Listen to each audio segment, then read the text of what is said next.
call for unity. Say, praise the Lord. Pag marinig natin ang salitang unity o pagkakaisa, ibig sabihin, lahat sila hindi nagkakabahagi. But they were united in mind. Sa lahat ng mga bagay, they were united. Praise the Lord. Sapagkat sabi ng salita ng Panginoon, for there's unity, there is strength. So that's why sabi ng Biblia, napakahalaga talaga, praise the Lord, na yung mga believer ay magkakaisa tayo. Bakit?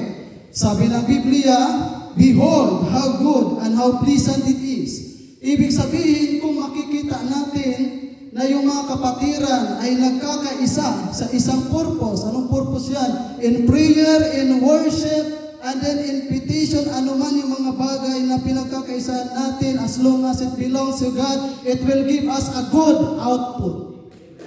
Why? Because sabi ng Biblia, mga kapatid, napakaraming pagtitipon sa mundong ito.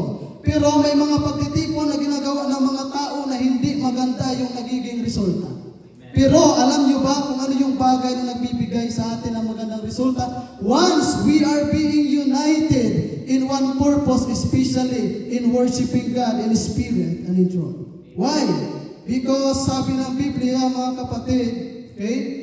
If we are going to study the words of the Lord, kung makikita natin, sabi ng Bible, sapagkat sa pamamagitan na kung saan yung mga tao ay nagkakaisa, dyan mo makikita ang tunay na lakas. Praise the Lord. Why? Hindi basihan yung karami ng tao dyan. Kahit marami pa yung mga tao nagtitipon-tipon dyan, pero they were not united, it is nothing. Diba?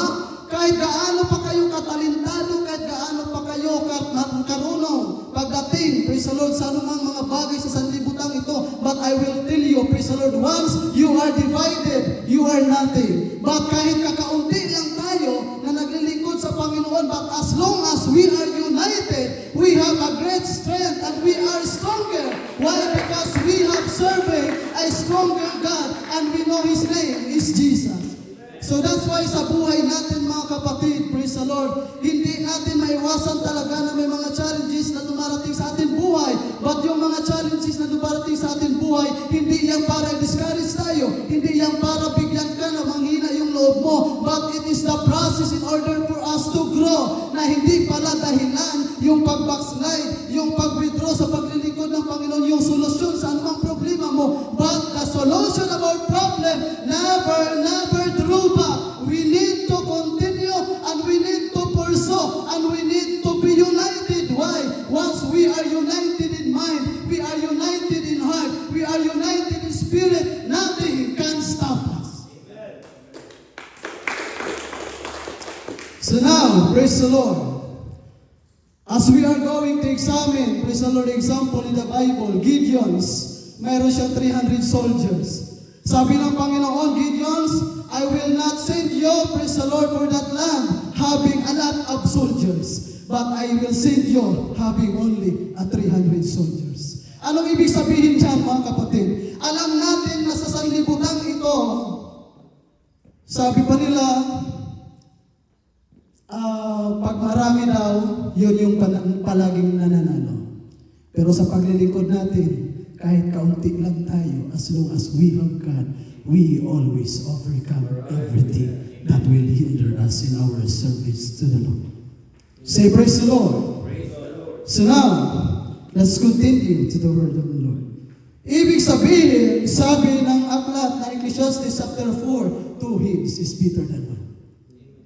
Hindi po tayo lahat na naglilingkod sa Panginoon na yung mga nanay natin, yung mga kapatid natin, lahat na tayo na naglilingkod sa Panginoon. No, some of us, maybe isa ka pa lang na naglilingkod sa Panginoon. But I will tell you this morning, sabi ng Panginoon, kahit isa ka lang, as long as you have God, nothing can hinder you. As long as you have God, nothing can stop you. As long as you are united to God, ibig sabihin yung isip mo, yung puso mo, yung lahat-lahat na pagkatao mo, you are being united and you are being rooted to the words of God. Ibig sabihin, nothing can stop you because the only things that we need to be overcoming our life is never, hallelujah, break yourself far from God.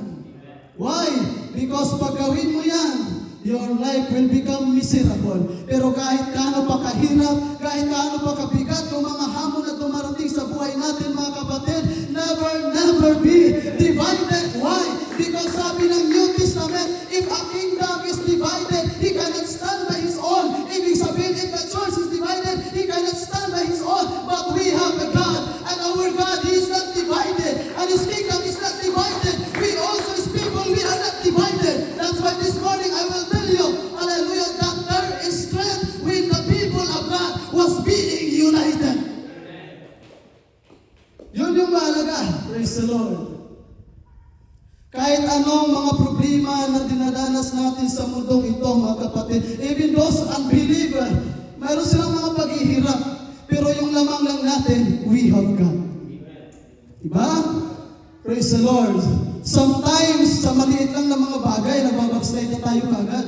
Sometimes, yung mga bagay na hindi natin maintindihan, nagbabackslide na tayo kaagad. Sometimes, we question God, Panginoon, bakit nangyayari ito? Panginoon, bakit dumarating ito sa buhay namin? Maybe now, you cannot understand kung ano yung nangyayari sa buhay mo, but as long as you are always connected to God, darating yung araw, ayun pala yung dahilan kung bakit hindi ko naintindihan ito noon. Because God have a purpose pala sa mga bagay na dumarating sa buhay natin. I believe, hallelujah, na sabi ng Ecclesiastes, in everything, there is a purpose under heaven. Walang mga bagay na dumarating sa buhay ng tao na walang dahilan. Lahat mayroong dahilan.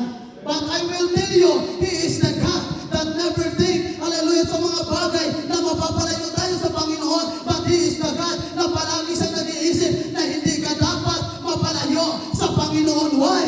Because when we are divided, and when we are divided and far from God, hallelujah, I believe that we can stand by our own, hallelujah, and we can stand by our intelligence, and we can stand, hallelujah, by those things na inaawakan natin, na sabi natin, kaya ko na to, I think, kasi matalino naman ako, kasi may merong mga bagay naman ako. Pero I will tell you, brother and sister, praise the Lord, sabi ng Biblia, God without man, He is still God, but man without God, He is nothing. Ibig sabihin, kung ang Panginoon mawala sa buhay natin, wala tayo. Pero as long as mayroon tayong Panginoon, kahit wala tayo, I know that He is our Jehovah Jireh. God will sustain us. God will provide our need because we know, hallelujah, as long as we are united with God, lahat ng bagay na wala ka, God will fill that.